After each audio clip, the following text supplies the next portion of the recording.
하나님 말씀은 요한계시록 22장 8절과 19절을 제가 읽습니다. 내가 이 두루마리의 예언의 말씀들을 듣는 모든 사람에게 증언하노니 만일 누구든지 이것들 외에 더하면 하나님이 이 두루마리에 기록한 재앙들을 그에게 더하실 것이요 만일 누구든지 이 두루마리 예언의 말씀들에서 제하여 버리면 하나님이 이 두루마리에 기록된 생명나무와 및 거룩한 성의 참여함을 제하여 버리시리라. 오늘 말씀을 가지고 예언하려고 하십니까? 큰일 납니다. 라는 제목으로 말씀을 나누겠습니다. 요즘같이 불확실한 시대, 미래를 예측할 수 없는 시대에 앞의 일을 알 수 있다면 그것처럼 매력적인 일은 없을 것입니다. 그래서 세상에는 또 많은 예언들이 있습니다. 전 세계적으로 유명한 그 예언도 있죠. 노스트라다무스의 예언, 1555년도에 발표한 예언, 그 많은 것들은 또 이렇게 이루어져 했고 또 틀린 것도 있고 그렇지만은 세상에는 많은 예언들이 있고 그것이 어느 정도는 이루어지는 것도 있습니다. 근데 우리는 이 예언에 대해서 한번 생각을 해봐야 됩니다. 오늘 본문의 내용처럼 요한계시록에 있는 저주, 재앙들을 다 받는다면 그중에 가장 큰 재앙은 지옥이 들어가는 거고요. 또 불못에 들어가는 건데 그걸 더해 주신다는 거예요. 그리고 예언에서 뭘 좀 빠뜨리면 생명나무 또 새 예루살렘 들어가는 것을 거기서 못 들어가게 한마디로 불못에 던져진다는 것입니다. 그렇기 때문에 우리는 이 말씀은 우리가 주인으로 섬기는 주님이 직접 마지막에 하신 말씀이기 때문에 이걸 존중해야 돼요. 그죠? 그렇다면 우리는 예언에 대해서 다시 한번 생각해 볼 필요가 있습니다. 그렇다면 예언이라는 것은 무엇일까요? 예언을 사전에서 찾아보면 뜻이 두 가지가 나와 있습니다. 1번의 뜻은요. 앞으로 다가올 일을 미리 알거나 짐작하여 말하는 것. 이것이 일반적으로 우리가 생각하는 앞일을 미리 아는 것. 이것이 바로 알게 하는 것이 예언인데요. 그 사전에 보면요. 2번에서 두 번째 뜻이 하나 나와 있습니다. 어느 사전이나 마찬가지예요. 거기 보면 기독교라고 써 있고 거기에서는 예언이란 신탁을 받은 사람이 하나님으로부터 직접 계시된 진리를 사람들에게 전하는 일 또는 그런 말. 이것이 예언입니다. 그래서 우리는 예언을 말할 때 우리는 성경에서 말하는 예언과 세상에서 말하는 예언을 구분해야 됩니다. 그 예언이라는 단어 프로페테이아 이 프로라는 것은요. 앞으로라는 뜻도 있고요. 또 바깥으로라는 뜻이 있습니다. 그리고 이 페테이아라는 것은 영어로는 포토그래피라는 뜻입니다. 사진을 찍어낸다는 거예요. 이 속에 뭐가 있는지 모르지만 예를 들어서 제가 이제 고등학교 때 폐결핵에 걸렸어요. 근데 전혀 몰랐는데 보건소 가서 딱 찍어보니까 여기 폐에 사진이 나오더라고요. 구멍이 뻥뻥 뚫려가지고.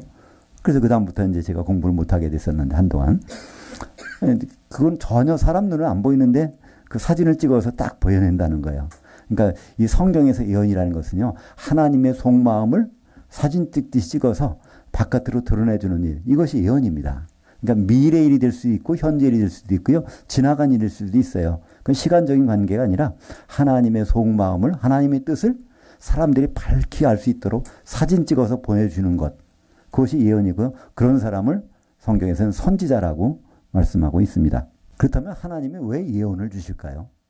우리는 예언을 보통 개인적인 용도로 사용하죠. 우리 어디다가 집 사면 좋을까? 언제 뭘 하면 좋을까? 뭐 여러 가지 생각들 하면서 그걸 알고 싶어서 예언 기도 받으러 간다.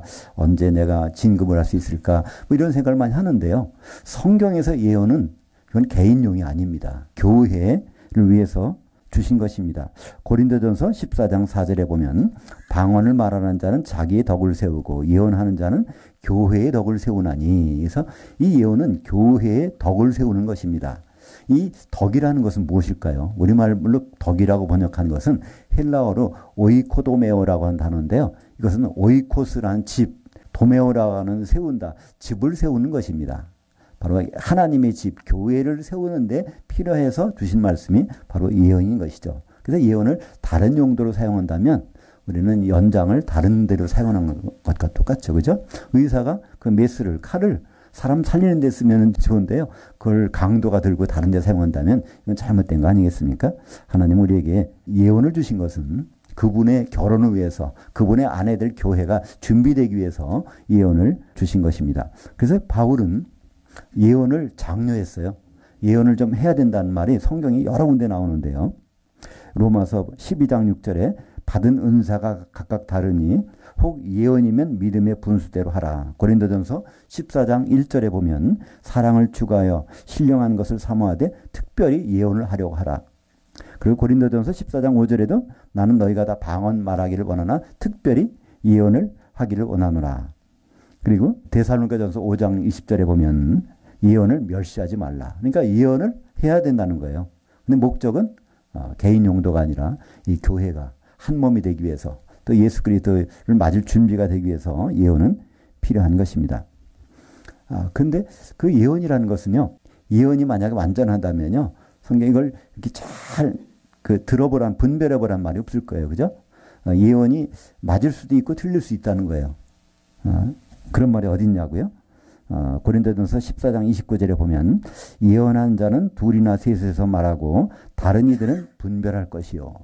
그러니까 교회에서 어떤 사람이 예언을 받아서 예언을 하면 그것을 사람들은 분별해 보라는 거예요. 이것이 하나님께로 왔는지 그렇지 않으면 사람으로 왔는지 또 다른 데서 왔는지. 그렇기 때문에 이 예언은 어떻게 보면 부정확한 것이 있을 수 있단 말이죠. 그렇게 부분적인 예언. 그 사도 바울이 이 말씀을 할 때, 이 성경이 기록될 때는요, 고린도전서는 주후 약 55년 내지 59년에 기록되어 있다고 하는데요. 요한계시록은 AD 약 90년에서 95년 사이. 그러니까 약 4, 50년 후에 요한계시록이 나왔어요. 그러니까 요한계시록이 나오기 전까지는 사도들을 이제 통해서 예언이 나오기도 하고 은사를 받은 사람 통해서 예언이 나와서 그걸 통해서 교회가 세워졌던 것입니다. 그러니까 이 바울은 그렇기 때문에 이 바울이 예언에 대해서 예언이 굉장히 필요하다는 거예요. 왜 그럴까요? 사도는 12명인데 12명인데 순교한 사람도 있고 그럼 사도들이 말씀에 교회가 세워져야 되는데 사도가 모든 곳에 갈 수는 없잖아요. 그러면 그 전까지는 그 교회에서 예언을 받은 사람들이 그 말씀을 해서 하나님 뜻 가운데서 그들이 한 몸을 이루는 것이 계속되어 왔는데 바울은 이렇게 얘기합니다. 그 예언이 끝일 때가 있다는 거예요. 더 이상 필요 없을 때가 있다는 것입니다. 그것도 바울이 예언했습니다. 고린도전서 13장 9절과 10절에 보면 우리는 부분적으로 알고 부분적으로 예언하니 온전한 것이 올 때는 부분적으로 하던 것이 패하리라. 지금 그 예언과 방언과 그 지식에 대해서 말씀을 하고 있어요. 이 방언이라는 것도 다른 말로 하면 예언입니다. 그죠? 우리가 알아듣지 못하지만 통역한 사람이 그거를 알려주면 하나님의 속마음을 전해주는 거니까 그것도 예언이고요. 이 고린도전서에 나오는 지식이라는 거는요, 세상 지식이 아닙니다. 하나님의 뜻에 대해서 알고 있는 것들, 그러니까 예언된 내용들을 정리해 놓은 것이 지식이겠죠. 이런 것들이 다 부분적으로 하고 있는데 온전한 것이 오면 이것은 다 필요 없다는 거예요. 이미 완성품이 왔는데 다른 게 뭐 필요가 있겠습니까? 어떤 분들이 이렇게 얘기합니다. 여기서 온전한 것은 예수님이라고, 재림 예수라고. 그러니까 예수님 오실 때까지는 예언을 해야 된다는 거예요. 예수님 오셔야 그게 끝이는 것이지. 근데 사실은요, 여기서 온전한 것이라는 그 헬라어는요, 중성입니다. 만약에 예수님을 온전한 분이라고 했다면 헬라어에서는 성이 있거든요. 그럼 남성을 쓰셔야 되죠. 예수님 항상 남성으로 표시되니까. 그래서 중성이라는 것은 바로 부분적으로 하던 것을 온전한 것으로 한다는 그 예언을 말씀하고 있는 것입니다. 그래서 어떤 사람들은 이 온전한 것이 예수님이기 때문에 끝까지 그걸 해야 된다고 그러는데 그럼 오늘 우리가 읽은 것처럼 그걸 감당할 수 있겠습니까? 예언을, 그러니까 요한계시록 마지막으로 주신 예언을 더하게 되면 그 저주를 다 받고 거기에서 뭘 빠뜨리면 생명나무나 새 예루살렘에 못 들어가는데 그걸 감수하고 누가 예언할 사람이 있겠어요? 예언을 지금도 하는 분들은 그것을 읽지 않았거나 뜻하지 못하기 때문에 그런 것이죠. 한마디로 지금도 예언을 강조하거나 예언하는 분들은 온전한 것이 예수님이라고 생각하기 때문에 그렇습니다. 근데 온전한 것을 예수님이라고 생각하는 부분이 한번 그 고린도전서 13장 뒤에 부분에 보면 그런 말씀이 있어요. 지금은 거울을 보는 것처럼 희미하나 그때는 얼굴과 얼굴을 보는 것처럼 확실히 본다는 겁니다. 주께서 우리를 아시는 것 같이 알게 된다는 거예요. 근데 거기서 이상한 말이 나옵니다. 주께서라는 말은 없는 말이에요. 원래 성경에서. 그 당시에 거울을 보면 이 거울이 희미하게 나온단 말이에요. 요즘 거울을 보면 뭐 너무 선명해서 이게 다 보이잖아요. 그죠? 근데 그 당시에 지금부터 약 1900여 년 전에 거울이라는 거는요. 돌이나 금속을 가른 겁니다. 그래서 그걸 비춰보면 자기를 잘 볼 수가 없어요. 그러면 뭐가 가장 확실할까요? 남이 자기 얼굴을 봐주는 것이 가장 정확한 거예요. 자기가 아무리 훌륭한 거울, 그 당시 거울을 가져도 그걸 안 된다는 겁니다. 그러니까 내가 그런 금속으로 된 거울을 찾을 수가 없어서 제가 이 숟가락을 한번 들고 나왔어요. 한번 과거에 이 쇠를 갈아가지고 그것을 거울을 썼는데 한번 이거를 보면요. 보이긴 보여요. 여기에 얼굴이 나타나. 근데 이것을 잘 볼 수 없어요. 여기 있는 것들을 가장 선명히 보는 건 뭘까요? 자기가 아닌 남이 얼굴을 보는 수밖에 없어요. 자기 얼굴은 남이 봐야 가장 확실한, 거기서 남이 보는 것처럼 확실히 안다는 것을 성경을 번역할 때 주께서 나를 아신 것 같이 해서 이상한 단어 거기다 집어넣어가지고 번역을 해버린 것입니다. 한마디로 이 온전한 예언이 오기 전까지는 하나님 뜻을 알긴 아는데 정확히는 알 수 없다는 거예요. 그걸 비유한다면 내가 내 얼굴을 보는데 거울로 보는 것 정도밖에 안 된다는 겁니다. 그 금속 거울로. 그러나 그 온전한 거울이 오게 되면, 온전한 예언이 오게 되면 정말 다른 사람이 나를 봐준 것처럼 여기 점이 몇 개인지 뭔 이걸 다 다른 사람이 볼 수 있잖아요. 그 정도로 확실하게 하나님의 뜻을 알 수가 있다는 것이죠. 그래서 우리가 이것을 온전한 것이 바로 온전한 예언이라고 알 수 있다면 다시 한번 오늘 말씀을 새겨볼 필요가 있어요. 온전한 것이 왔는데도 우리는 왜 자꾸만 예언을 하려고 할까? 지금도 많은 사람들은 예언을 하려고 합니다. 또 예언을 하라고 해요. 왜냐하면 성경에 특별히 예언을 하려고 하라. 이런 말씀이 있으니까 그 말씀이 지금까지 있다는 거예요. 그러니까 우리는 예언을 해야 된다는 겁니다. 근데요, 온전한 것이 왔는데도 그것을 계속하고 있다면 그건 이상한 일 아닙니까? 잘못될 수 있잖아요. 아무리 예언을 잘 받아서 훌륭하게 한다고 해도 그것이 요한계시록의 예언의 말과 같을 수가 있습니까? 덜어는 더해지기도 하고 덜어는 빠질 수도 있잖아요. 그러면 오늘 말씀대로 무서운 일이 벌어지는 거예요. 남이 어떻게 해줄 수 없는 일입니다. 그죠? 요한계시록에는 재앙이 얼마나 많은지 몰라요. 대표적인 것은 불 섞인 유리바다에 1000년 동안 던져지는 재앙이 있고요. 그 다음에 거기서 바다에서 나왔다가 또 백보자 심판에서 심판받고 불못에 던져지는 재앙이 있어요. 그러니까 지옥 가거나 불못 가는 것이 보증되어 있는 그것을 왜 하겠다는 것입니까? 거기서 뭘 빠뜨리면 아무리 기억력이 좋아도요. 요한계시록의 내용을 빠뜨릴 수 있잖아요. 그러면 어디에 못 들어가요? 생명나무를 구경도 못하고, 생명나무는 새 예루살렘 성 안에 있는 건데 거기에 들어간 것도 못 들어가고, 그러면 그 새 예루살렘 성 바깥에는요 다른 게 없습니다. 바로 불못이거든요. 그러니까 불못에 보장되어 있는 길을 못으로 하나님께 구해서 예언받아가지고 하려고 한다는 자체가 이상하지 않습니까? 온전한 것에 대한 해석 하나 때문에 우리는 많은 것이 이렇게 바뀌어질 수가 있다는 것입니다. 그렇다고 우리가 예언을 필요 없다는 얘기는 아닙니다.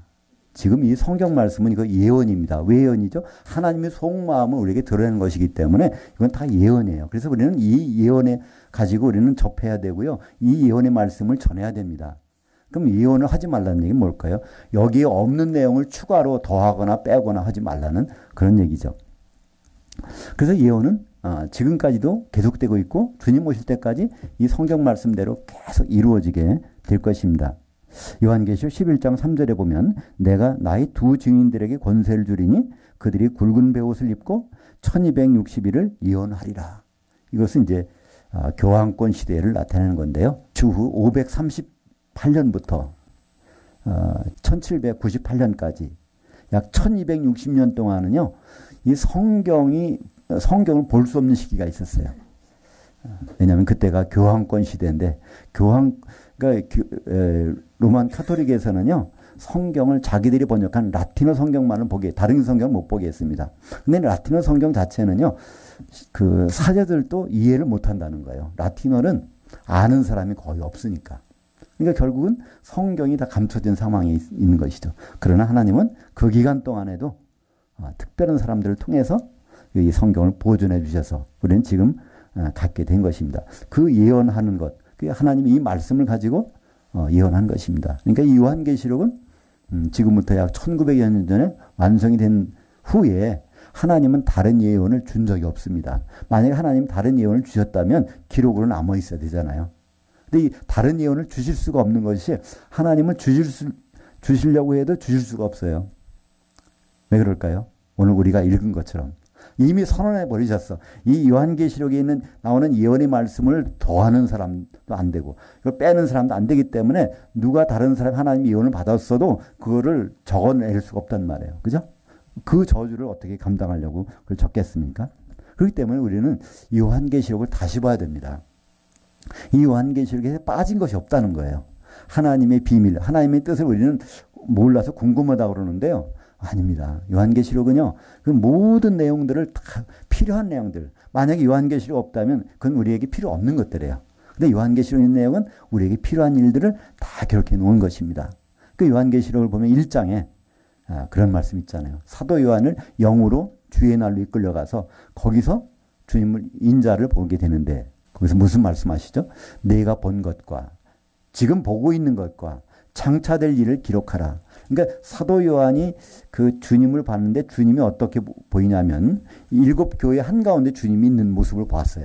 그러면 언제 일어난 일이죠? 주의 날, 주님이 재림의 날에 가서 본 거예요. 그럼 주님의 재림의 날까지 사도 요한이 영으로 쭉 시간 여행해서 갈 때까지 쭉 본 거. 그러니까 초대교회부터 주님의 재림 날까지 그 본 것을 기록하는 거예요. 그럼 거기는 뭐가 들어갈까요? 지금 우리가 지금 예배하고 있는 이 상황도 사도 요한은 봤을 거예요. 근데 다만 그건 기록을 안 남겼을 뿐이죠. 첫 번째는 그가 주님의 재림의 날까지 시간 여행하면서 본 것들. 두 번째는 보고 있는 것들. 주님의 재림의 날 현장에서 이루어지는 일들. 그 다음에 그 이후에 일어날 일들.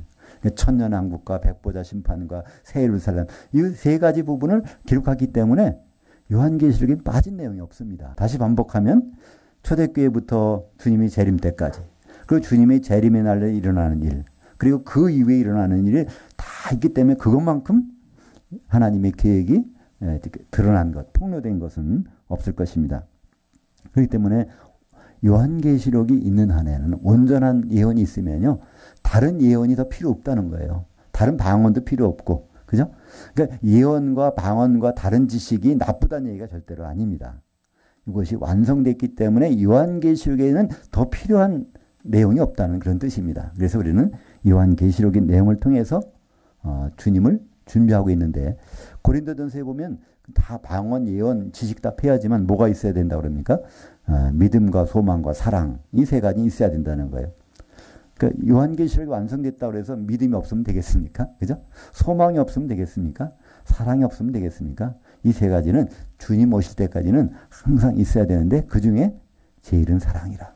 왜 이 사랑이 필요할까요? 특별히 우리는 사랑을 생각할 때요. 사랑을 세상적인 사랑으로 자꾸 비추어 보려고 그래요. 그죠? 내가 내 자식을 사랑하지. 또 부모를 우리가 사랑하고 하지. 또 친구를 사랑하지. 또 이성간에 사랑하지. 이런 사랑 가지고는 이 사랑을 생각하는데요. 성경에서 말하는 이 사랑은요. 그런 사랑이 아닙니다. 아가페의 사랑입니다. 그 사랑은 세상에서 맛볼 수 없는 사랑이에요. 그 사랑은 하나님께만 있는 사랑인데 그 사랑이 표현된 것이 뭘까요?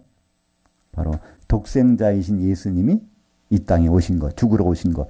그 정도로 표현되는 사랑이 아가페 사랑인데요. 그 사랑을 이 세상에서는 맛볼 수가 없습니다.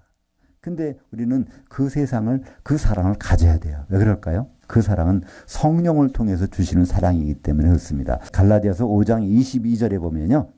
거기 성령의 열매가 나오는데 우리는 보통 성령의 열매를 9가지로 생각하잖아요. 성령의 열매는 사랑과 희락과 화평과 오래 참음과 자비와 양선과 충성과 온유와 절제니 해서 그 9가지 열매가 주렁주렁 맺어야 된다고 하는데 거기서 영어 성경만 봐도 그래요. 성령의 열매, the fruit of the spirit is로 되어 있어요. is love예요. 성령의 열매는 단수라는 거예요. 아가페 사랑이라는 거예요. 아가페 사랑을 설명하는 것이 8가지가 나와 있는 거예요. 세상 사랑하고 다르다는 거예요. 그죠? 아가페 사랑에는 희락도 있고 아가페 사랑에는 화평도 있고 거기에는 오래 참음도 있고 또 자비도 있고 그다음에 양선도 있고 믿음도 있고 온유와 절제 이 모든 것 그런 사랑은 세상에서 맛볼 수가 없다는 거예요. 그죠? 그러한 사랑은 어딜 통해서 나타나요? 바로 그 성령을 통해서만 나타난다고 말씀하고 있습니다. 그러니까 우리가 준비해야 될 것은요. 바로 그 아가페의 사랑인데 그 사랑은 성령을 통해서만 공급될 수 있습니다. 로마서 5장 5절에 보면 소망이 우리를 부끄럽게 하지 아니함은 우리에게 주신 성령으로 말미암아 하나님의 사랑이 우리 마음에 부은 바 됨이니. 그래서 성령으로 말미암아 아가페 사랑은 우리에게 부어진다는 거예요. 그러니까 성령에 충만하지 않으면 아가페 사랑을 구경도 못해요. 맛볼 수도 없어요.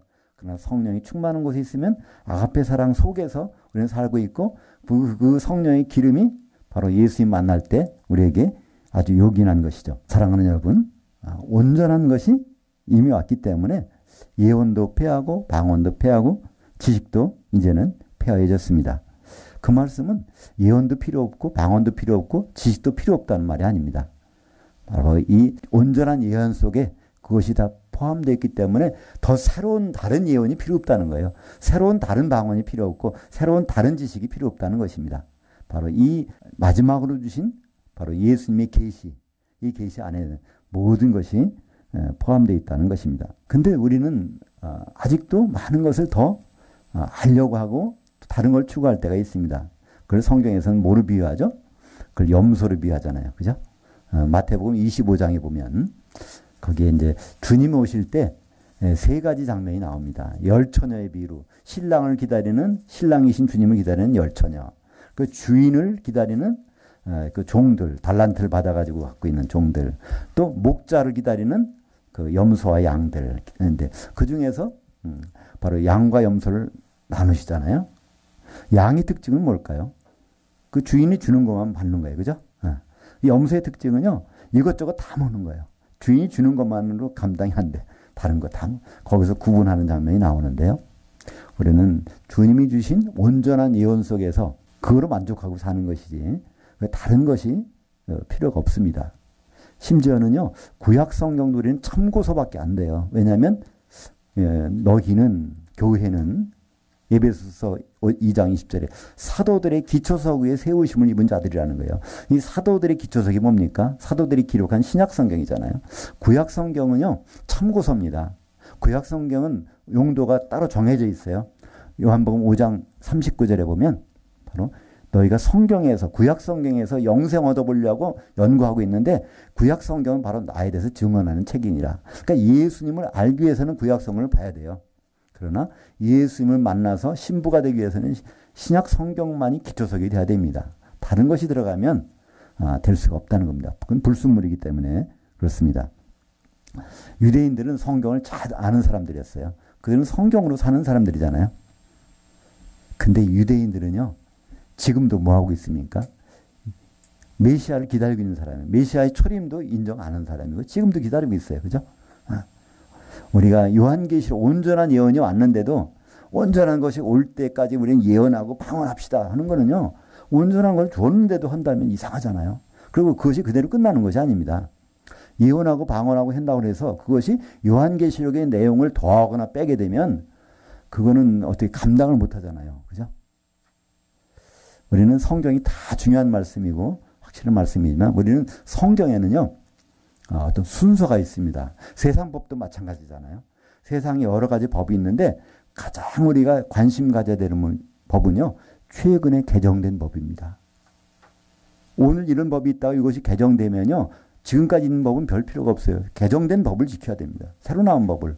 그래서 우리는 요한계시록이 다른 것보다 우월하다를 떠나서 요한계시록이 마지막으로 하신 말씀이기 때문에 우리는 거기에 집중을 해서 봐야 됩니다.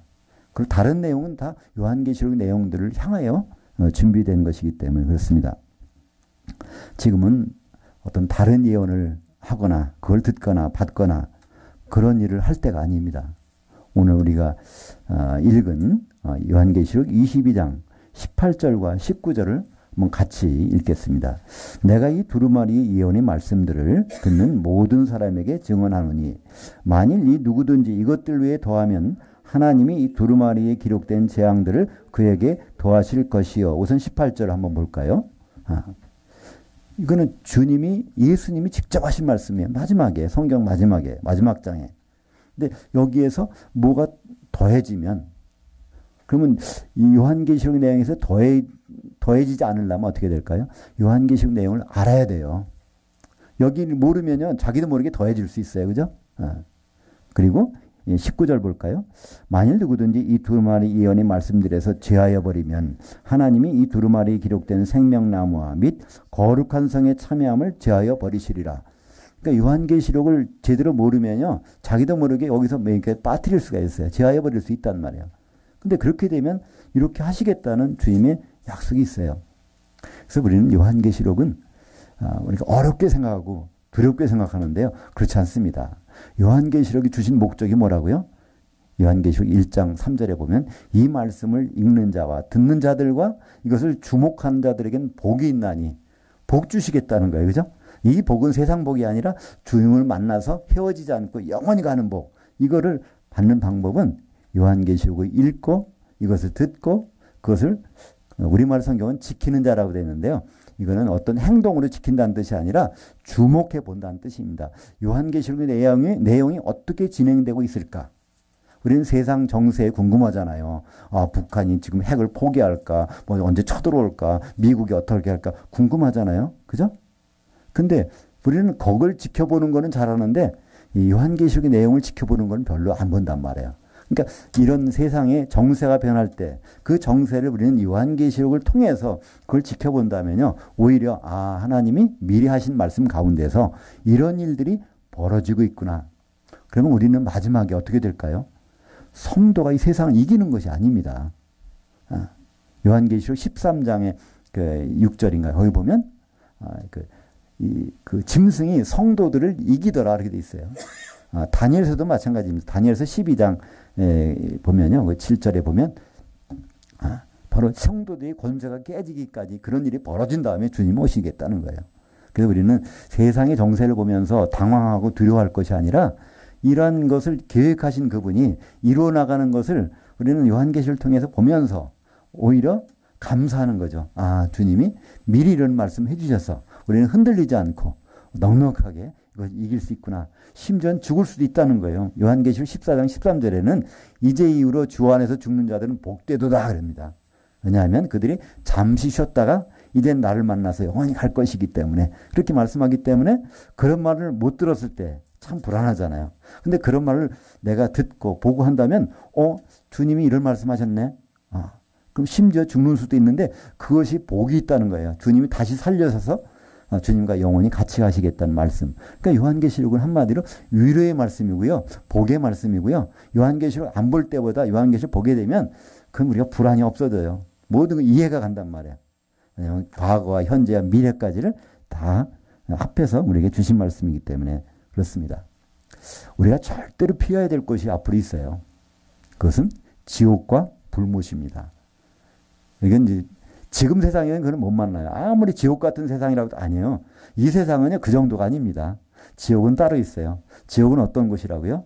지옥을 대해서 설명한 것은 딱 한 군데밖에 없어요, 성경에. 마가복음 9장 49절에 보면 지옥은 지렁이가, 구더기가 거기서 소금 치듯 하고 불타는 그 고통을 당하는 것. 그것이 바로 지옥 고통이라는 거예요. 그런 지옥이 앞으로 주님 오신 다음에 1000년 동안 있고요. 또 백보자 심판 지난 다음에 세세토록 불못 있을 것입니다. 그 고통들을 피할 수 있는 가장 쉬운 길, 바로 이 예언의 말씀을 가감하지 않는 것입니다. 그걸 지켜보는 거예요. 그걸 어떤 우리가 보고 뭐 하라는 것도 아닙니다. 뭐 전도하라, 봉사하라, 뭐 이런 우리 행동을 요구하는 것도 아니에요. 요한계시록에 있는 내용의 말씀들을 잘 지켜보고 거기에 감사하고 순종하고 있으면 우리에게 예비된 새 예루살렘, 천년왕국은 보장이 되어 있다는 것입니다. 우리가 요한계시록을 제대로 끝까지 읽어본 분이라면 예언하려고 노력하지 않을 것입니다. 그죠? 오히려 이 온전한 예언의 말씀을 잘 유의해서 지켜보면서 그때그때마다 감사하게 되겠죠. 이런 일은 정말 벌써 1900년 전부터 하나님이 다 예비하신 일이고 그런 일들이 지금 나타나고 있네. 만약에 짐승이 나타난다, 적그리스도가 나타난다 그러면 올 것이 왔구나. 그들이 어떻게 행동할까? 이렇게 행동하고 있겠네. 뭐 그 모든 것들을 우리는 이해하면서 그것이 온다는 얘기는 무엇일까요? 7년의 기간이 지나면 주님이 반드시 오시는 것. 그러니까 그분의 오시는 날짜가 하루하루 당겨지고 있다는 것에 우리는 감사하죠. 그죠? 2019년 감사해야 돼요. 그럴까요? 그분 만날 횟수가 하루 한 해 줄어들었기 때문에. 그죠? 우리는 하루가 지나가면 감사해야 돼요. 그죠? 하루 더 당겨졌기 때문에. 이 모든 것들을 우리는 온전한 예언인 요한계시록 안에서 찾을 수가 있는 것입니다. 그래서 예언을 하려고 하는 것이 아니라 이제 예언을 잘 지켜보는 것. 그것이 바로 우리에게 하나님은 허락하시고 복 주신 내용입니다. 기도하겠습니다. 하나님 아버지, 참 감사합니다.